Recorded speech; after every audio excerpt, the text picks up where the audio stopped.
Hello, welcome to Radio Free Gastonia, the internet's #1 source for just good enough emergency history content. Today, we're going to be talking about the Imperfect Storm, America in the 1970s. We're going to be moving from American life and culture and politics in the 1960s into the 1970s, and seeing how the optimism that characterized much of the early 1960s really dissipated in the face of a great deal of rancor and conflict within American society. Of course, there's always been conflict and there's always been disagreements in every culture, every society, but sometimes things come together at a point of convergence where a lot of different conflicts and a lot of issues that are all really intense in their own way sort of coincide. And that's why we're calling this the Imperfect Storm. So let's begin where we left off last time. We were talking about this idea of the rising hopes and aspirations of American society after World War II. This was not totally groundless. The United States had won the struggle against fascism with the help of our Soviet friends. Standards of living, economic growth had dramatically increased from the late 40s into the 60s in truly historic and unprecedented ways. And there was the prospect of a good deal of social and political reform, notably represented by the Civil Rights Movement, the Black freedom struggle, but also other movements for rights, which we might characterize as falling underneath the umbrella of civil rights more broadly, including the rise of second-wave feminism, the Chicano movement, the movement for Native American rights, and the beginning of the LGBT movement. So there was a sense that we were, doing pretty well. And if we're doing well, then a lot more might be possible. And what we're going to see in the 1960s as we move toward the sort of crashing conclusion of the 1960s is that those aspirations, those rising expectations I've been talking about, rise, and they really run up against a really solid and tough barrier of resistance. At the same time that many other people in America who consider themselves to be part of sort of the broad middle, the sort of everyday, ordinary Americans as they might have seen themselves, who are more traditionally minded, maybe more conservative, felt like these aspirations of these political movements for civil rights had already gone way too far. And so you sort of have the collision of the immovable object with the unstoppable force, and that's what we see in the late 1960s. Now, historians talk about the 1950s as a period of political consensus in the U.S. We're broadly oriented against communism. There's this belief in American greatness, and this unified front, liberals and conservatives, broadly speaking, against the threat of communism. That cultural and political census really begins to fracture in the 1960s. You look at 1964, when Lyndon Baines Johnson won this, huge landslide defeat against, remember our good friend, Barry Goldwater, the Republican presidential candidate in 1964, who, a lot of people saw Goldwater as being too conservative, too extreme, too out there. And Johnson, with that famous Daisy ad, and a broad message of we're having a great society, I'm a safe choice against this other guy. At that point, it was such a huge landslide that there were some commentators and critics that believed that conservatism had basically ended. Like, as a movement, as an ideology, it was completely bankrupt. It's going into the dustbin of history. We'll see that that's not necessarily the case. However, after Johnson's election in 1964, you see the movement for all these great society programs that we talked about, like Medicare, Medicaid, immigration reform, and the big civil rights victories, Voting Rights Act, Civil Rights Act. And that seems like, a step in the right direction from the point of view of progressive supporters of civil rights and social change. The war on poverty is happening at this time. However, the worm begins to turn pretty soon after that. In 1966, Ronald Reagan is elected governor of California, which is the largest state in the country. More on Reagan to come, largely on reaction to too much political change in a leftward direction, in opposition to student radicals and hippies on college campuses, and also in opposition to a fair housing law that had been passed in California prior to his election that a lot of people didn't like. Basically, that banned racial discrimination in housing before the federal government did in 1968. So there's the beginning of a reaction to this. And it's really interesting to see how, when you looked at the views of like the Brown Berets or the Black Panther Party, they were pushing beyond these civil political rights, like the right to vote, into economic and social rights, the right to housing, the right to health care, the right to food, education, and really wanting a much more radical change to society, a more structural change that our culture and our political systems were not really willing to adopt or embrace. At the same time, you see this frustration with those limits. And, consider the Pruitt-Igoe myth that we watched. You see there examples of people who look at, whatever programs or policies that have been created and saying, this sucks. Like, poor, the working poor, African Americans, Latinos, in the cities, saying, if this is all you got, then this is far from good enough. At the same time, you have suburbanites out there across the country who are looking at this and saying, the cities are messed up, liberalism is screwed up, these public housing projects suck. So we need to push back against that. All this comes together in 1968, right? This is really a traumatic year for the country. Martin Luther King is assassinated. Robert F. Kennedy, JFK's brother, was running for president. He was also assassinated. There are riots across the country. Pretty major escalation of the war in Vietnam, which was so, in my view, catastrophic for the country in the long run. You have Richard Nixon coming along, and he's the Republican candidate in 1968. He says, I have a plan to get us out of Vietnam with, dignity, but peace. And I can't tell you what it is, because that would spoil it, but trust me, I've got a plan. So Nixon was kind of running as, in a sense, the anti-war candidate.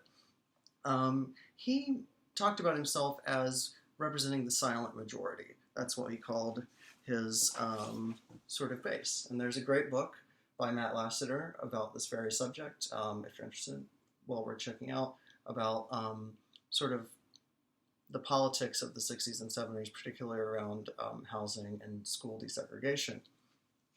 The silent majority, those ordinary working Joes out there who get up every day, go to work, pay their taxes, don't complain, don't cause a riot, aren't crazy and doing drugs. The ordinary people, and he's saying, we've had enough of the radicals and the, people burning shit down and complaining in the streets and demanding something from the government.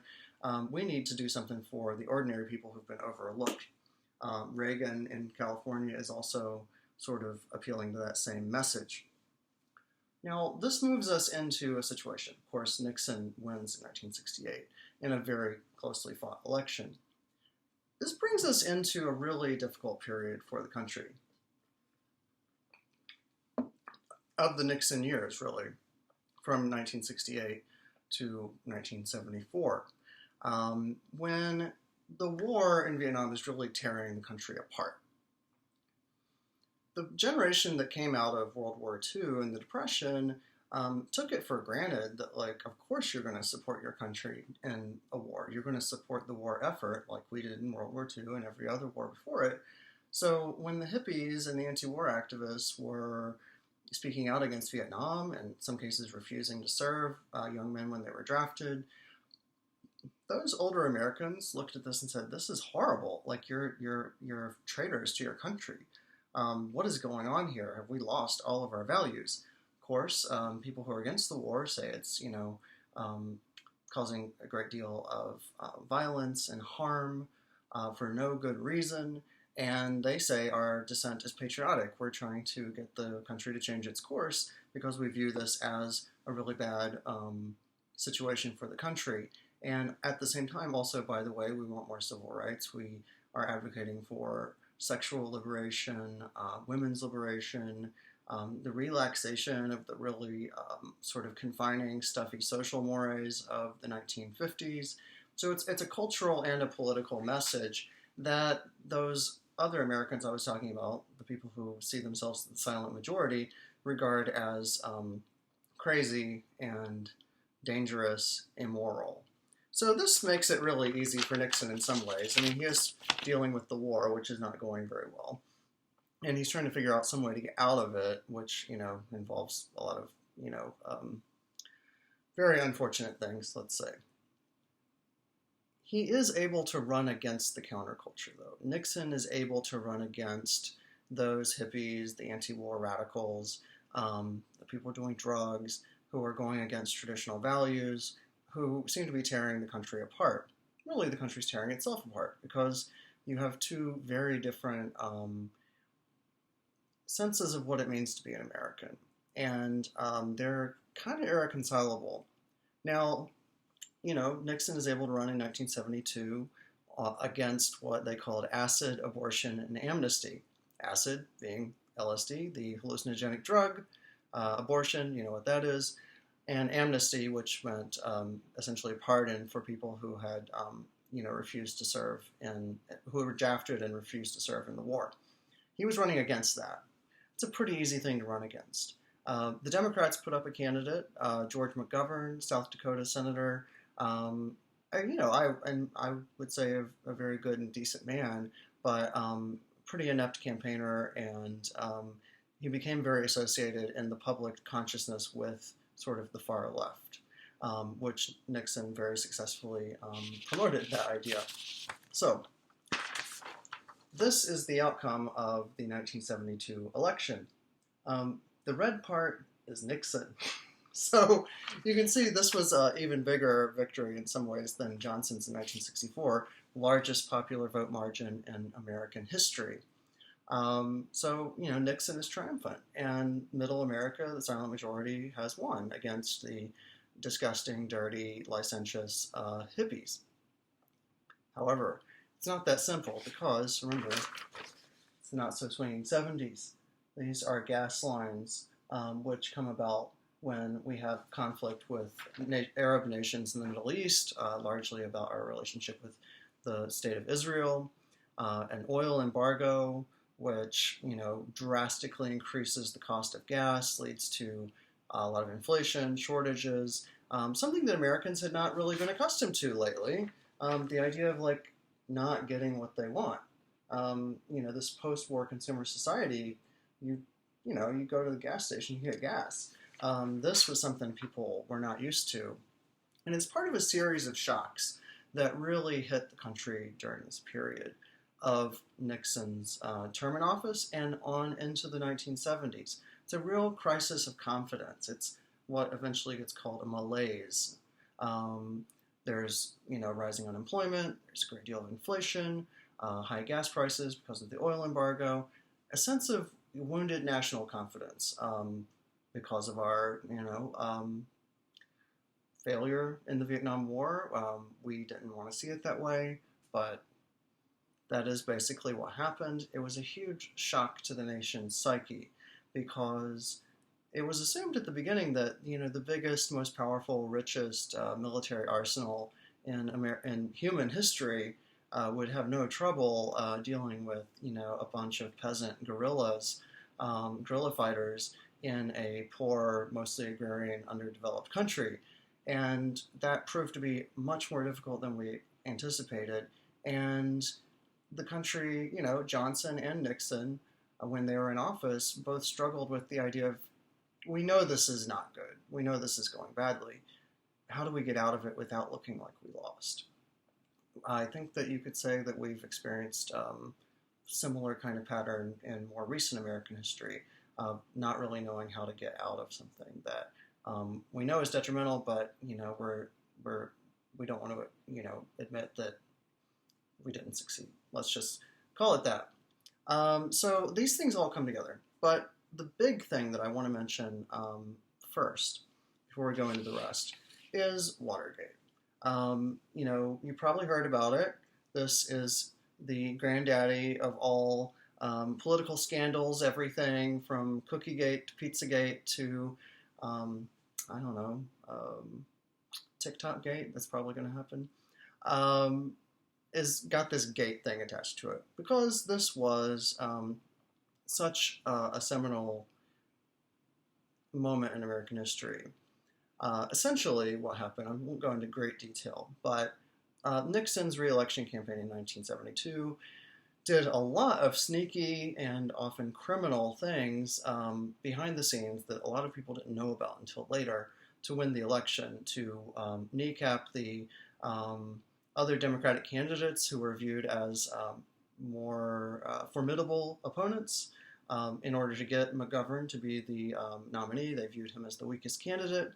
And just other, a variety of ways that Nixon's campaign and Republican operatives tried to sow chaos and undermine their opponents politically. What really got them in trouble was the break-in to Democratic Party offices in the Watergate Hotel, where they were installing wiretapping devices and trying to spy on the Democratic Party. The little dribbles of evidence of this came out slowly in 1972, 1973, and into 1974. And Nixon all along said, well, I don't know what that is, but I didn't directly have anything to do with it. I don't know. I definitely didn't authorize it.